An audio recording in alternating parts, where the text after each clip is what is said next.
ज्यूले हात उठाउनु भएको हुनाले सम्माननीय प्रधानमन्त्रीज्यूलाई म रोस्टम प्रयोग गर्न अनुमति दिन्छु।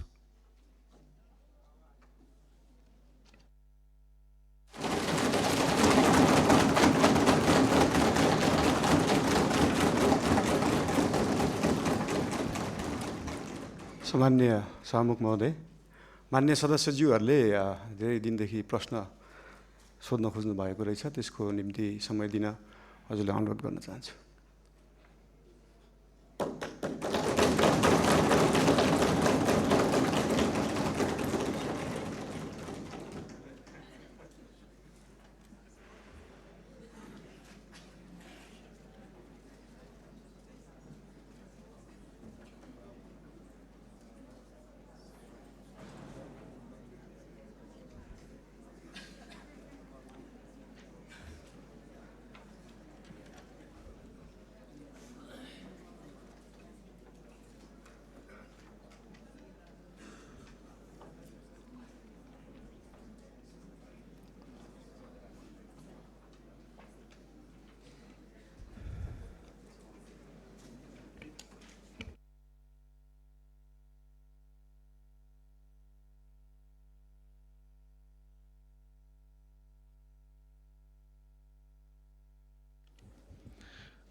मान्य सदस्यहरू, सम्माननीय प्रधानमन्त्रीज्यूले मान्य सदस्यहरूले लामो समयदेखि प्रश्न गर्न पाउनुपर्छ र प्रश्नको उत्तर सम्माननीय प्रधानमन्त्रीज्यूबाट सदनलाई दिनुपर्छ भन्ने मान्य सदस्यहरूको निरन्तरको मागलाई सम्बोधन गर्दै सम्माननीय प्रधानमन्त्रीज्यूले आज नै आफूले प्रश्नको उत्तर दिन तयारी भएको कुरा रोस्टमबाट उद्घोष गरिसक्नु भएको हुनाले म दलगत रूपमा सबै दललाई एउटा एउटा प्रश्न सोध्नको लागि समय निर्धारण गर्छु।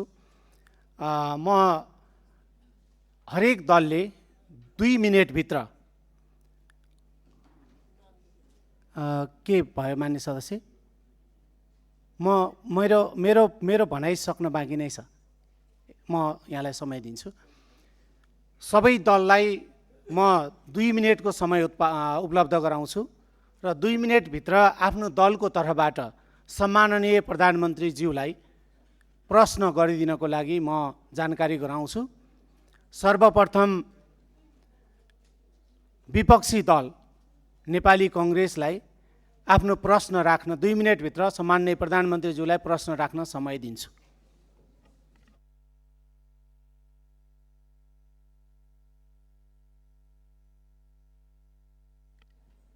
मान्य सदस्य युवराज दुलालले उठ्नु भएको थियो, के को लागि उठ्नुभयो? पहिला युवराज दुलालले एकदम छोटकरीमा आफ्नो कुरा भनिहाल्नुहोस्।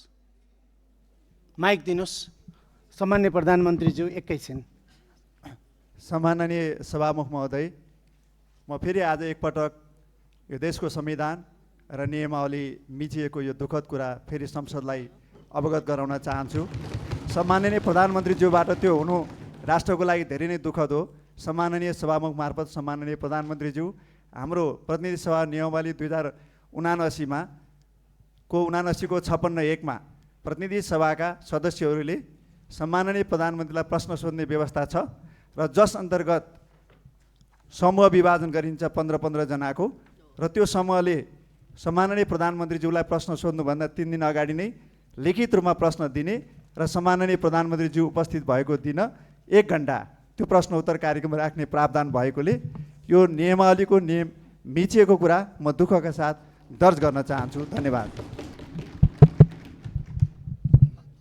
मान्य सदस्य ऐन महर 1 मिनेटभित्र आफ्नो कुरा भनिहाल्नु। सम्माननीय सभामुख महोदय, सम्माननीय प्रधानमन्त्रीज्यू सदनमा आउने कुरा र सदनलाई सम्बोधन गर्न चाहने विषयप्रति म सम्मान व्यक्त गर्न चाहन्छु, धन्यवाद व्यक्त गर्न चाहन्छु र सँगसँगै म एउटा मेरो नियमापत्ति दर्ज गर्न चाहन्छु। हामी संविधान र नियमावलीभन्दा माथि कोही पनि छैनौँ। सभामुखज्यू पनि हुनुहुन्न, प्रधानमन्त्रीज्यू पनि हुनुहुन्न, हामी मान्य सदस्य पनि छैनौँ। र प्रतिसभा नियमावली 2079 को नियम 56 को उपनियम 3-4 मा 1 देखि 5 सम्म प्रष्ट व्यवस्था गरेको छ। प्रधानमन्त्रीज्यूसँगको प्रश्नोत्तरको सन्दर्भमा 3 दिन अगाडि प्रश्न दर्ज गर्ने र 15वटा जति प्रश्न सोध्न सकिने र अनि प्रधानमन्त्रीले प्रश्नको जवाफ दिनुपर्ने भन्ने कुरा बडो स्पष्टसँग व्याख्या गरेकोले यो सामान्य प्रधानमन्त्रीज्यूबाट यस्तो खालको नियम विपरीतको काम नहोस् र माननीय सदस्यहरूका लिखित प्रश्नहरू लिइयोस्। त्यो लिखित प्रश्नहरूको जवाफ दिने कुरामा सामान्य प्रधानमन्त्रीज्यूले यसमा ध्यान दियोस् भन्न चाहन्छु र यो मेरो नियमावली दर्ज गर्न चाहन्छु। मान्य सदस्यलाई मैले यहाँको दललाई समय दिइसकेको हुनाले बस्नुहोस्।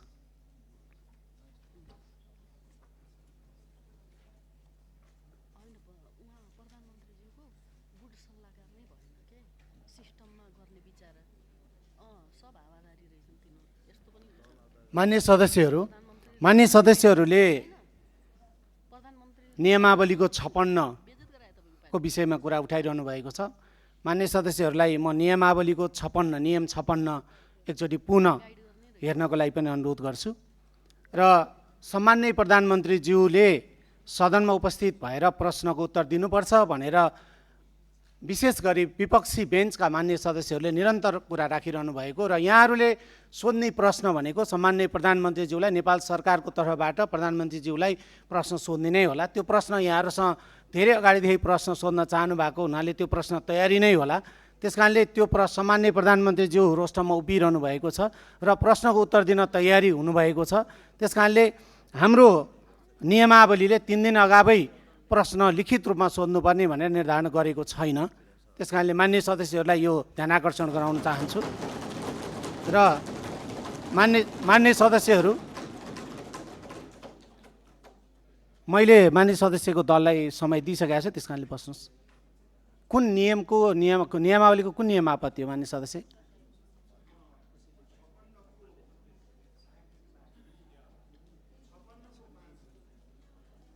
मान्य सदस्य, मलाई जानकारी छ। मान्य सदस्य बस्नुहोस्, मैले यहाँको दललाई समय दिइसकेको छु। हामी प्रश्न उत्तरतिर जाउँ। मान्य सदस्यहरूलाई मैले विपक्षी दल सर्वप्रथम विपक्षी दल नेपाली कांग्रेसलाई मैले 2 मिनेटको समय दिएको छु।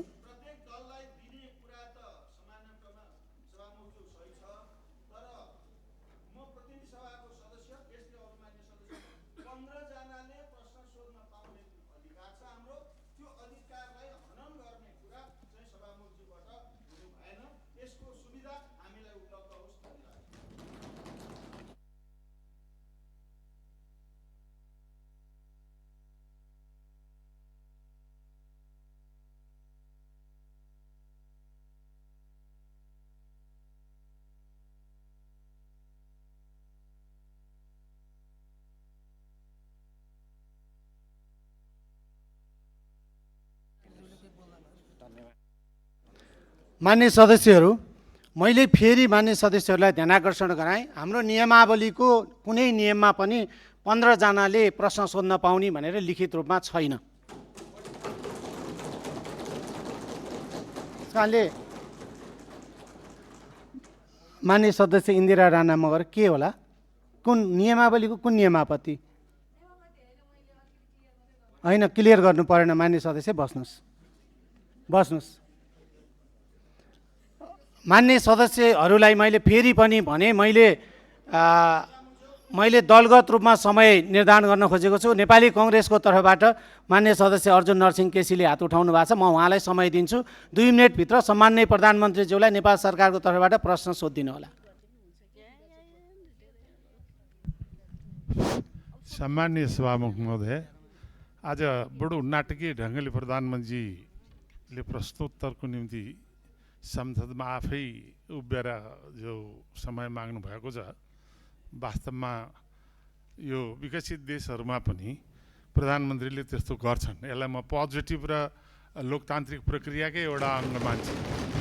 तर कुरा चाहिँ के छ भने, नियम प्रक्रिया र पद्धतिमा हरेक समय जो नेपालको प्रतिनिधि सभाको नियमावली छ, त्यो नियमावली अन्तरको प्रोसेस एउटा अर्कै प्रोसेस हो। त्यो निरन्तरता रहनुपर्छ, त्यसलाई बाइपास गरेर मिल्दैन।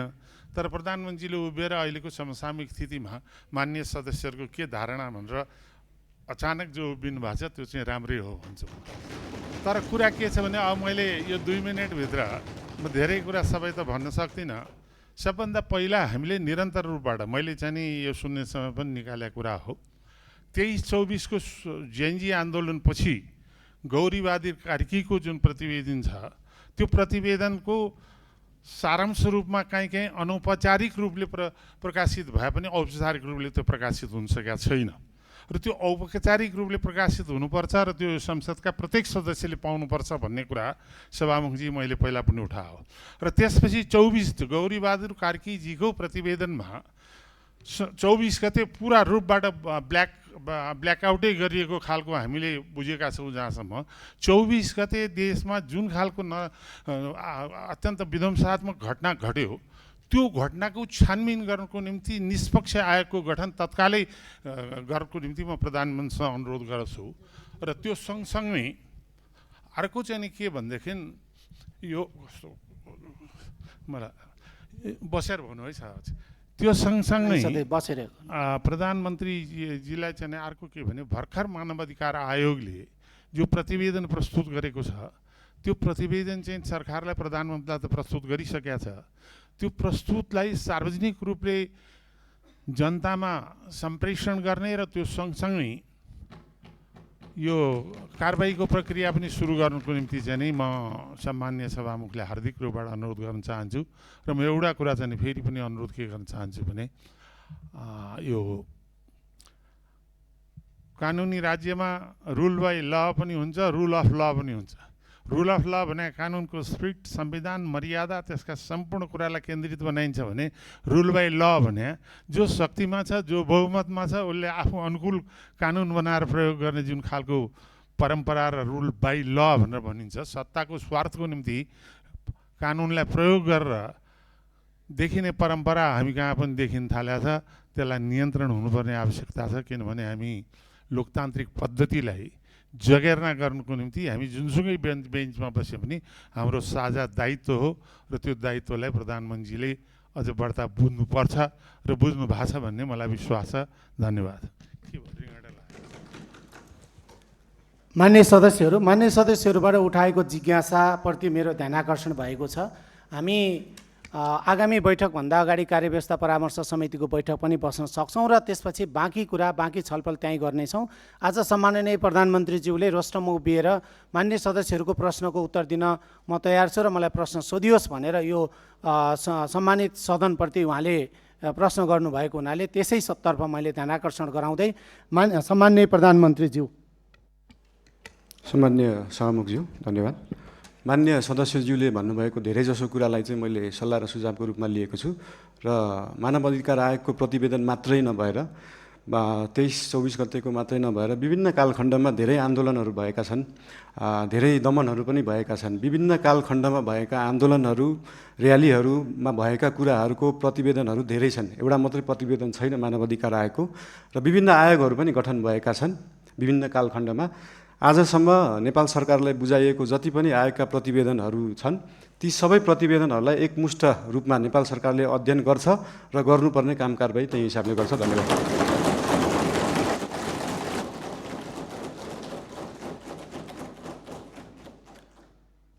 म विपक्षी बेन्चका नेकपा एमालेको तर्फबाट प्रश्न राख्न समय दिन्छु। समय 2 मिनेट।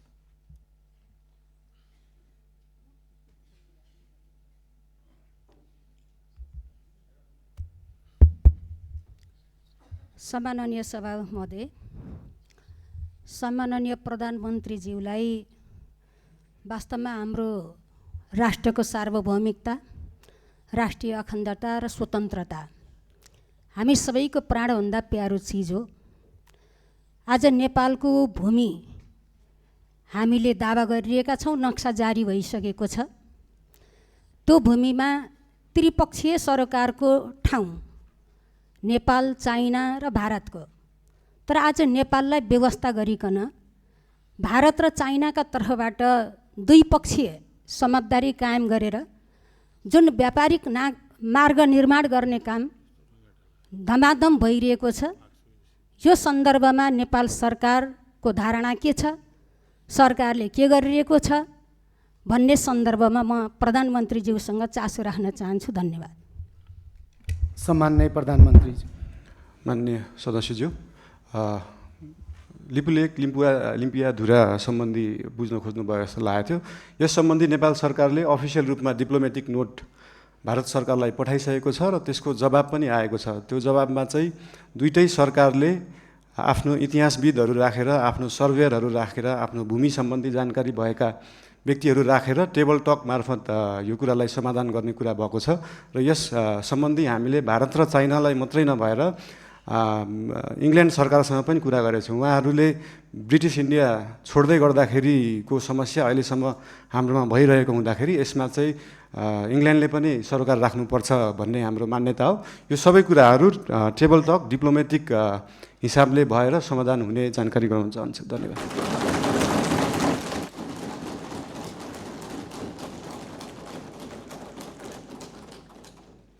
मान्य सदस्यहरू, विपक्षी बेन्चकै तर्फबाट नेपाली कम्युनिस्ट पार्टीको तर्फबाट आफ्नो प्रश्न छ भने 2 मिनेटभित्र प्रश्न राख्न समय दिन्छु।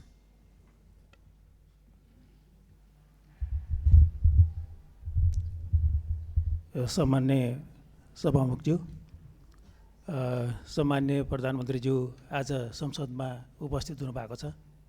यो लोकतान्त्रिक परिपाटीलाई उहाँले आत्मसात गरेर सार्वभौम संसदमा उपस्थित भएर प्रश्नको उत्तर दिने जुन जमर्को गर्नुभएको छ त्यसको निमित्त म सम्मान्य प्रधानमन्त्रीज्यूलाई हार्दिक धन्यवाद दिन चाहन्छु। म खास गरिकन 2टा प्रश्न यहाँ राख्न चाहन्छु। आज यो तयारी त्यति हाम्रो पुगेको छैन। सम्मानज्यू आइहाल्नुभयो, प्रश्न माग गर्नुभयो, त्यसैले गर्दाखेरि त्यो माग अनुसारको यो प्रश्न राख्नुपर्ने एउटा जिम्मेवारी बोध भएको छ। एउटा कुरो के छ भने हामीले राष्ट्रिय सम्मानलाई अत्यन्त महत्त्वका साथ हेर्नुपर्छ। कुनै पनि बेला हामी सम्मानपूर्वक जिउने कुरामा हामी प्रतिबद्ध हुनुपर्छ। मैले यो सन्दर्भ लिस्ट डेभलप कन्ट्रीको एलडिसीको ग्रेजुएसनको सन्दर्भ उठाइरहेको छु। यो वर्ष हामी लिस्ट डेभलप कन्ट्रीको ग्रेजुएसन हुने अवस्थामा थियौँ। यसले हाम्रो राष्ट्रिय सम्मान बढाउन सक्थ्यो, आत्मविश्वास बढाउन सक्थ्यो, ताकि त्यसले गर्दाखेरि हामी अन्तर्राष्ट्रिय समुदायमा नेपाल अल्पविकसित होइन भन्ने खालको एउटा अनुभूति लिएर हामी हिँड्न सक्थ्यौँ। तर केही वस्तुहरूको निर्यातको सुविधाको निमित्त यो अवसरलाई हामीले अहिले 2 वर्षको निमित्त एक्सटेन्ड गर्ने सोचाइ बनाएको छौँ। म सम्मान्य प्रधानमन्त्रीज्यूबाट यो कुराको स्पष्ट रूपमा सकिन्छ भने हामी अहिले सबै यो इन्डिकेटर्सहरूबाट हाम्रो जिएनआई पर क्याप्टाबाट पनि हामी सम्पूर्ण कुराबाट हामी ग्रेजुएसनको निमित्त फिट भइसकेको छौँ। त्यसैले गर्दाखेरि यही वर्षबाट ग्रेजुएसनको निमित्त हामी तयारी हौँ भन्ने म अनुरोध गर्न चाहन्छु। अर्को कुरो, सामान्य प्रधानमन्त्रीज्यू गरिबप्रति अत्यन्त उहाँ संवेदनशील हुनुहुन्छ। उहाँले त्यस सम्बन्धी गीत पनि गाउनु भएको छ। म के अनुरोध गर्न चाहन्छु भने अहिले जुन किसिमको सुकुम्बासी समस्याहरूमा डिल गर्न खोजिएको छ त्यो राज्यको तर्फबाट त्यो बिल्कुल सही तरिका भएन। उनीहरूको व्यवस्थापनको निमित्त एउटा उपयुक्त रणनीति तयार गरेर अगाडि जानुपर्ने थियो। त्यति मात्रै होइन, अहिलेको बजेट यो माथिल्लो तल र मध्यम वर्गको निमित्त मात्रै छ। निम्न मध्यम वर्गीय र गरिबको मुखी यो बन्न सकेको छैन। बजेटको डिस्कसनको बारेमा हामी यसमा थुप्रै प्रश्न उठाउनेछौँ, तर यसबारेमा सम्मान्य प्रधानमन्त्रीज्यूको आफ्नो सोच विचार र कसरी यो राष्ट्रिय अर्थतन्त्रलाई हाम्रो अर्थ राजनीतिलाई लैजाने भन्ने बारे पनि यहाँको सोच हामी जान्न चाहन्छौँ। धन्यवाद। सम्मान्य प्रधानमन्त्री। धन्यवाद सम्मान्य सभामुखज्यू। यो उदाहरण एउटा दिन चाहन्छु। यो लिस्ट डेभलप कन्ट्रीबाट डेभलपिङ कन्ट्रीमा जाने अथवा डेभलपिङ कन्ट्रीबाट डेभलप कन्ट्रीमा जानेमा हाम्रै छिमेकी राष्ट्र चीन, चाइना चाहिँ अस्ति भर्खरै डेभलपिङबाट डेभलपमा गएको थियो, जबकि त्यो डेभलपमेन्टको पराकाष्ठा नागिसकेको देश हो त्यो। यो कुराहरू चाहिँ एकदमै स्ट्राटेजिक रूपमा सरकारले सोच्नुपर्छ जस्तो लाग्छ। अहिले नै हामीले एलडिसीबाट ग्रेजुएट हुँदै गर्दाखेरि हाम्रो ट्रेडका कुराहरू, हामीले निर्यात गर्ने विषय वस्तुहरूमा चाहिँ लाग्ने करहरू अहिले छुट पाइन्छ। हामी चाहिँ निर्यातमुखी हुनुपर्छ। देशमा उत्पादन भएको चिजहरू चाहिँ विभिन्न राष्ट्रहरूमा हामीले एक्सपोर्ट गर्न पाऊँ भन्ने हिसाबले 2 वर्षलाई त्यसलाई टारेका हौँ। त्यसलाई अहिले आत्मविश्वास बढाउने भन्दा पनि देशलाई पैसा चाहिएको छ, पैसा बढाउनेतिर ध्यान गएको छ हाम्रो।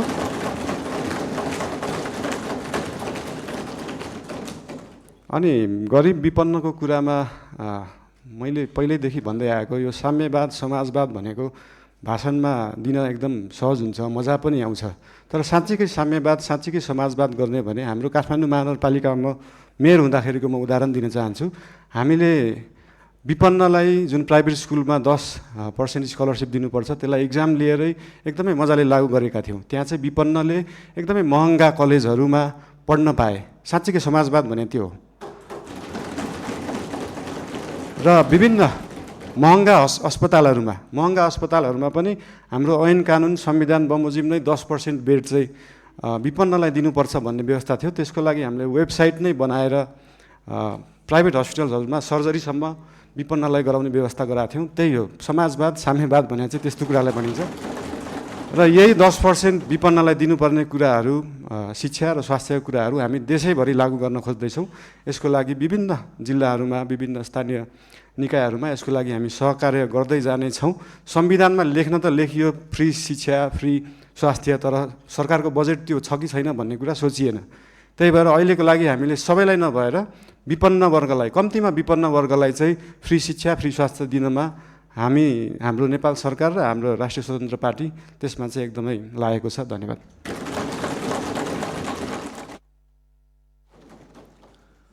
विपक्षी बेन्चकै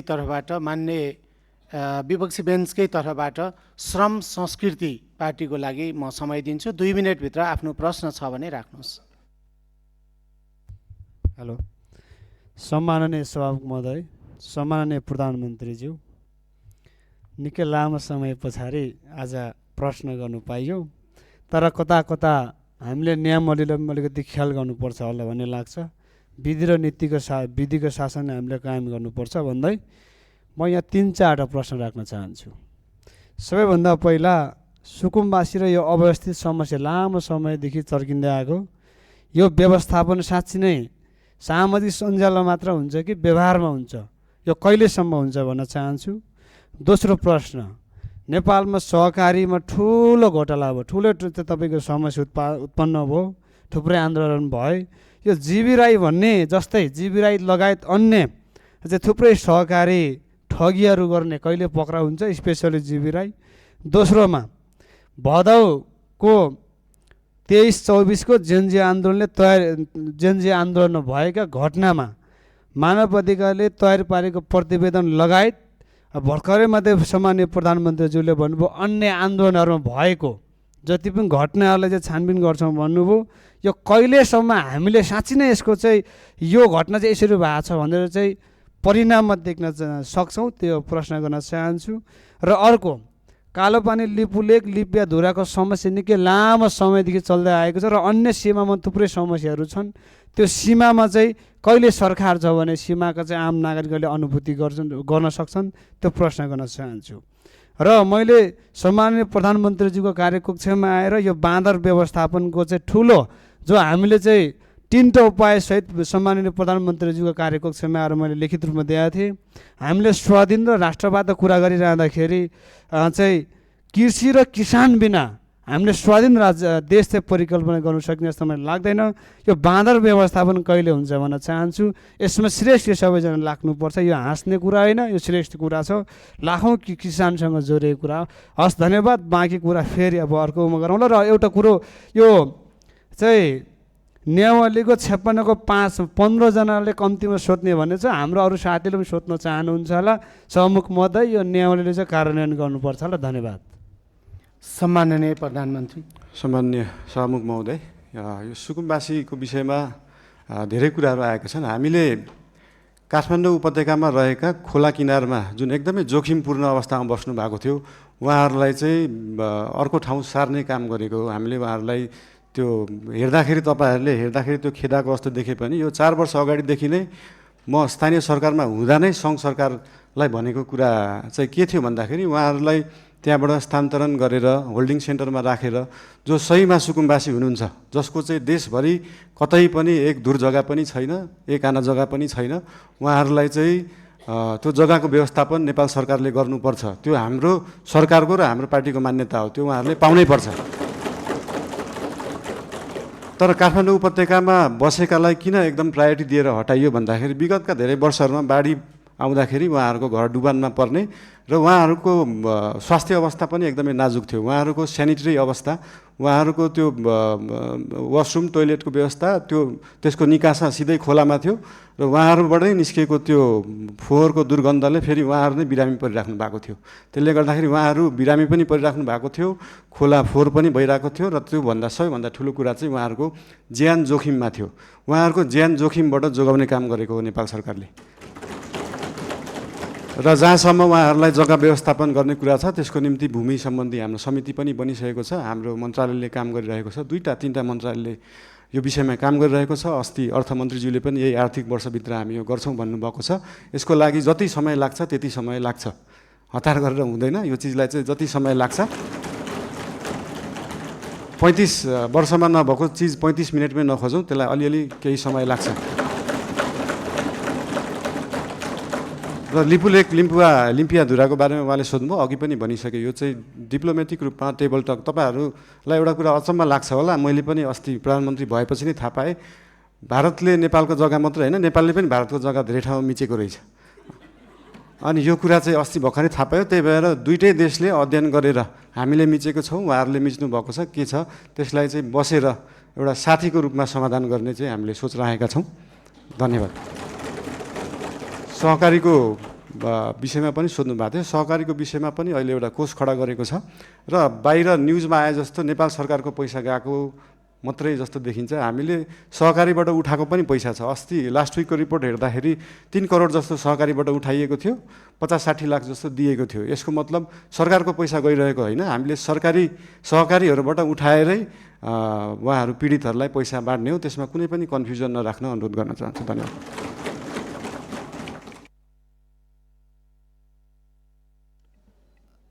सम्माननीय प्रधानमन्त्रीज्यू, अर्को 2टा प्रतिवेदन सार्वजनिकको कुरा र बाँदर व्यवस्थापनको कुरा उहाँले यता प्रतिपक्षको तर्फबाट अघिको योभन्दा अगाडिको माननीय प्रश्नकर्ताले सदस्यले चाहिँ बाँदर व्यवस्थापनको कुरा र प्रतिवेदन सार्वजनिकको कुरा पनि राख्नु भएको छ। धन्यवाद। सामान्य सभामुखज्यू, प्रतिवेदनहरू अध्ययन समिति बन्छ। जस्तै मिडियामा आइसक्यो, तर त्यो मानव अधिकार आएको प्रतिवेदन पनि प्रधानमन्त्री कार्यालयमा अफिसियली बुझाइएको छैन। त्यो 29 पेजको केही खण्ड आए तापनि त्यो 10,000 पेजको छ भन्ने सुन्नमा आएको छ। त्यो प्रतिवेदन हामी कहाँ नै अफिसियली रूपमा आइसकेका छैनन्। अनि त्यो प्रतिवेदन आएपछि हामी सार्वजनिक गर्छौँ नै। लगायत मैले अघि भने जस्तै देशभरि भएका विभिन्न घटना सम्बन्धी आयोगहरू बनेका थिए, आयोगका रिपोर्टहरू छन्। ती सबै रिपोर्ट अध्ययन समितिले अध्ययन गर्छ। उहाँहरूलाई अध्ययन गर्न जति समय लाग्छ त्यति समय चाहिँ लाग्छ। फेरि त्यो उहाँहरूलाई छिटो 2 दिनमै अध्ययन गरेर दिनु भन्न सकिने अवस्था छैन। त्यही भएर यो अध्ययन गरेर आएको रिपोर्ट चाहिँ नेपाल सरकारले सार्वजनिक गर्नेछ। र बाँदरको विषयमा त अस्ति मान्य महावीर पुनज्यूले पनि भन्नुभएको थियो, एकदमै गाह्रो विषय हो, एकदम सजिलो छैन। यो भन्ने बित्तिकै तपाईँले विश्वमा जहाँ पनि हेर्दाखेरि बाँदरले बाली खाने रोकथाम गर्दा कि त त्यो खेतलाई चाहिँ वायरिङ गरेर घेरेर राखिन्छ, त्यो एकदमै खर्चिलो हुन्छ, कि त जङ्गललाई नै वायरिङ गरेर राखिन्छ। त्यो मानव बस्ती र जङ्गली जनावरलाई चाहिँ छुट्याएर राखिने चलन छ। यस सम्बन्धी अध्ययन गर्न समिति पनि बनेको छ, अध्ययन भइरहेको छ। यो एकदमै पेचिलो विषय भएको भएर तुरुन्तै गर्न नसकिने चिज भएर यसलाई चाहिँ हामीले देश विदेश विभिन्न देशहरूमा कुन उपाय लाइएका छन्, हामी हत्या हिंसामा नजाउँ भन्ने सोच भएको भएर त्योभन्दा अल्टरनेटिभ उपाय के हुनसक्छ त्यो सोच्दैछ। अहिले समिति गठन भएको छ। त्यसको अध्ययन रिपोर्ट आइसकेपछि त्यो रिपोर्ट अनुसार सरकारले काम गर्नेछ। धन्यवाद। विपक्षी बेन्चकै तर्फबाट राष्ट्रिय प्रजातन्त्र पार्टीको तर्फबाट प्रश्न छ भने 2 मिनटभित्र आफ्नो प्रश्न राख्न समय दिन्छु।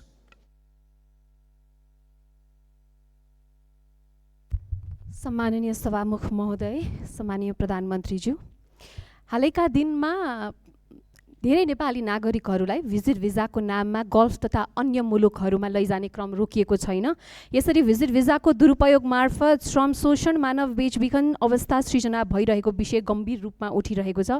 मैले यस विषयलाई संसदमा समेत उठाउँदै हजारौँ नेपाली नागरिकहरू विभिन्न बहानामा विदेश पुर्याउने र शोषणको चक्रमा फसाइने अवस्था रहेको कुरा उल्लेख गरेको नै थिए। यस सन्दर्भमा सरकारसँग मेरो प्रश्न छ, भिजिट भिजाको नाममा हुने यस प्रकारको अवैध श्रम आप्रवासन र मानव तस्करी नियन्त्रण गर्न सरकारसँग के कस्तो ठोस योजना छ? साथै सरकारले वैदेशिक रोजगारीको नाममा देखिएको संरचनागत शोषण रोक्न घरेलु श्रम डोमेस्टिक वर्क सम्बन्धी प्रतिबन्ध पूर्ण विचार गर्ने सोच राखेको छ कि छैन?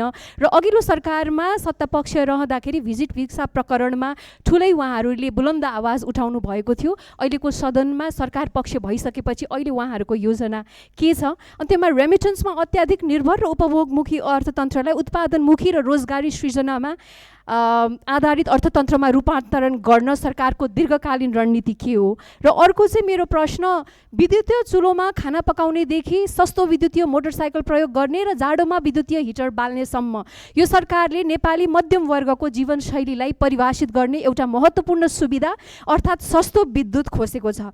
विद्युतीय सार्वजनिक यातायातको प्रयोग बढ्दै गएको अवस्थामा यसको असर मध्यम वर्गमा मात्र सीमित रहने छैन, दैनिक आवत जावतमा निर्भर न्यून आय भएका नागरिकहरू पनि बढेको लगतको मारमा पर्नेछन्। ऊर्जा खपतको वृद्धि सामान्यतः अर्थतन्त्रमा सकारात्मक गुणक मल्टिप्लायर प्रभाव सृजना गर्ने कारक मानिन्छ, तर अब भने त्यो सम्भावना कमजोर बनेको छ। Increase energy consumption equals to positive multiplier effects on the economy भनिन्छ, नट एनिमोर। यसमा प्रधानमन्त्रीज्यूको के धारणा छ सोध्न चाहन्छु। सम्माननीय प्रधानमन्त्रीज्यू। यो भिजिट माननीय सदस्यज्यू, सम्माननीय सभामुखज्यू, यो भिजिट भिसाको जुन दुरुपयोग विगतका धेरै दिनहरूमा भएका थिए त्यसको लागि एकदमै कडा निर्देशन मन्त्रालय, एयरपोर्ट लगायत त्यहाँ भएका विभिन्न विभागहरूलाई दिएको छ र भिजिट भिसामा गएर त्यहाँनिर कामको लागि इन्टरभ्यू दिएर काम पाउँदाखेरि फेरि फर्केर आउनुपर्ने, फेरि वर्किङ भिजाको लागि अप्लाई गर्नुपर्ने र नेपाल नै आउनुपर्ने व्यवस्था रहेछ। त्यसको लागि पनि एउटा अल्टरनेटिभ उपाय रहेछ। भिजिट भिसामा गएर उहाँहरूले त्यहाँनिर काम गर्न खोज्नु भएको छ भने त्यसलाई वर्किङ भिजामा उतै बसेर पनि कन्भर्ट गर्न सकिन्छ। यसको लागि श्रम मन्त्रालयले विभिन्न क्षेत्रहरूलाई समेटेर यसको व्यवस्थापनको लागि काम गरिरहेको छ। यस विषयमा थप केही जानकारी चाहिएमा श्रम मन्त्रीज्यूसँग पनि लिन सकिन्छ, श्रम मन्त्रालयसँग पनि लिन सकिन्छ नै। र विद्युतको विषयमा अघि भन्नुभयो, देशभरि जुन हिटर इन्डक्सन अहिले चाहिँ के छ भन्दाखेरि साँच्चीकै हामी अहिले विद्युतीय युगमा तुरुन्तै जान सकिने अवस्था छैन। साँच्चीकै देशका हरेक किचनमा अहिले नै बिजुलीबाट पकाउने, इन्डक्सन कुकरबाट पकाउने हो भने देशमा भएका सबै ट्रान्सफर्मर र सबस्टेसन पड्किन्छन्। त्यसको क्षमता नै छैन अहिले। त्यो क्षमतालाई विकास गर्नलाई पैसा चाहिन्छ र त्यही पैसाको लागि 50 युनिटभन्दा माथि चाहिँ 5% भ्याट लाउने कुरा जुन अर्थमन्त्रीज्यूले अस्ति कुरा गर्नुभएको छ त्यो एकदमै धेरै रकम होइन, 100 रुपियाँमा 5 रुपियाँ हो। त्यो पैसा चाहिँ केमा खर्च हुन्छ भन्दाखेरि देशभरि ट्रान्सफर्मरलाई अपग्रेड गर्नुपर्छ, देशभरि ट्रान्समिसन लाइनको तारको मोटाइलाई अपग्रेड गर्नुपर्छ, सबस्टेसनहरू अपग्रेड गर्नुपर्छ, अनि बल्ल हामी साँच्चीकै विद्युतीय युगमा जान सक्छौँ। त्यसको लागि नेपाल सरकार अग्रसर छ। धन्यवाद। मान्य सदस्य महावीर पुनलाई प्रश्न छ भने 2 मिनेटभित्र आफ्नो प्रश्न राख्न समय दिन्छु।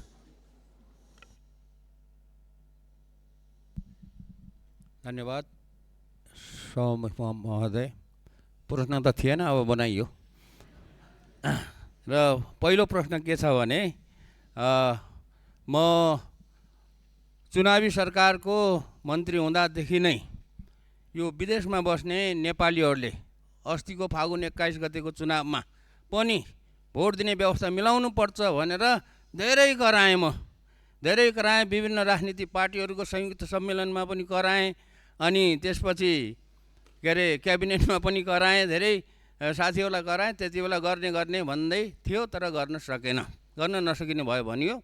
अब अस्तिको चुनावमा त्यो भोट दिने व्यवस्था गर्न नसके पनि अब आउने 82मा स्थानीय सरकारको, प्रदेश सरकारको चुनाव हुँदैछ। त्यो चुनावमा करिब नेपालीहरू मोटामोटी यति भन्ने त एक्ज्याक्ट डाटा त छैन होला, करिब 30 लाखको वरिपरि नेपालीहरू विदेशमा काम गरिरहेछन् र ती सबै नेपालीहरू चाहिँ भोट दिने उमेर पुगेका नेपालीहरू हुन् र उमेर पुगेर नै काम गर्न गएका हुन्। त्यसैले ती नेपालीहरूलाई यो अब आउने चुनावमा भोट दिने व्यवस्था के गरिँदैछ यो चाहिँ छिटै हुनु पर्यो, किनभने 84 त आइहाल्छ, 83 लागिसक्यो, 84 भनेको अर्को वर्ष हो। यो चाहिँ कति छिटो काम भइरहेछ, के भइरहेछ त्यो जान्न चाहन्छु। र अर्को कुरा त मेरो बाँदरको समस्या भन्ने थियो। के हुँदैछ भनेर अनि उहाँ अर्को माननीय राखिसक्नुभयो। र एउटा कुरा के छ भने यो चाहिँ कम्प्लेन पनि हो, गर्नुपर्ने कुरा चाहिँ के छ त भन्दाखेरि स्थानीय तहमा चाहिँ राजस्व सङ्कलन गर्ने महालेखा नियन्त्रक कार्यालयबाट सूत्र रेभेन्यू भन्ने चाहिँ एउटा सफ्टवेयर राखेको रहेछ। त्यो सफ्टवेयरको धेरै कम्प्लेन आयो अनि जनताहरूले चाहिँ समयमा चाहिँ पाउन सकेनन्, सेवा पाउन सकेनन्। कहिले के बिग्रियो भन्छ अरे, कहिले के बिग्रियो, कहिले सर्भर डाउन इत्यादि गर्दाखेरि यो चाहिँ धेरै के अरे पालिकाहरूबाट मलाई कम्प्लेन आएको हुनाले यो कुरा सुनाइदिनु भनेको हो। त्यो कुरामा पनि के हुँदैछ, साँच्चीकै भएर कम्प्लेन आएको हो अथवा नभएर कम्प्लेन आएको हो, त्यो कुरा पनि जानकारी दिनु पर्यो। धन्यवाद। सम्माननीय प्रधानमन्त्री। सामान्य सभामुखज्यू, मान्य सदस्यज्यूले राख्नुभएको कुराहरू उहाँहरूको इन्टरिम गभर्मेन्ट हुँदा पनि उहाँहरूले उठाउनु भएको थियो। त्यसमा एउटा समस्या चाहिँ के छ भन्दाखेरि विदेशमा रहनुभएको नेपाली दाजुभाइ दिदीबहिनीहरूले भोट हाल्दाखेरि दुईवटा उपाय रहेछन्। एउटा चाहिँ एम्बेसीमा गएर भोट दिने, अर्को चाहिँ मोबाइलबाट भोट दिने। मोबाइलबाट भोट दिँदाखेरि चाहिँ अलिकति इन्फ्लुएन्स हुन सक्ने, किन भन्दाखेरि विदेशमा रहेका नेपालीहरूले भोट दिँदाखेरि कसैको इन्फ्लुएन्समा भोट नदियोस्, स्वतन्त्र रूपमा भोट दिनुपर्छ भन्ने कुराले त्यो त्यति बेला अल्झिएको जस्तो लाग्छ। अब त्यसको लागि एम्बेसीमा गएर भोट दिने कि त्यो प्रविधि मैत्री बनाउने भन्ने कुरा हो। यस विषयमा चाहिँ नेपाल सरकारले छलफल गरेर आगामी चुनावमा के कसो गर्न सकिन्छ यसको लागि अध्ययन गर्ने नै छ। र बाँकी त्यो सूत्रको विषयमा हाम्रो विज्ञान यो आइटीका मन्त्रीज्यूलाई यो सम्बन्धी सुन्नु नै भयो होला। उहाँलाई चाहिँ यो सम्बन्धी तुरुन्त व्यवस्थापन गर्न निर्देशन पनि दिन चाहन्छु। हस्, धन्यवाद।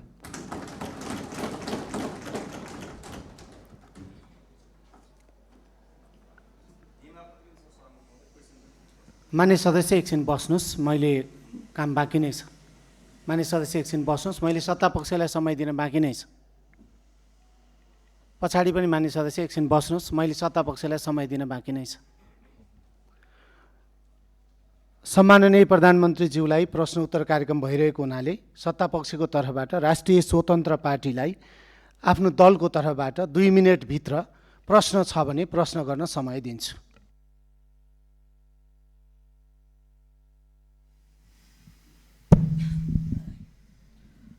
सम्माननीय सभामुख महोदय, सर्वप्रथम त प्रश्नोत्तरको लागि सदनमा उपस्थित भएर आइदिनु भएकोमा म प्रधानमन्त्रीज्यू समक्ष सम्मान व्यक्त गर्न चाहन्छु।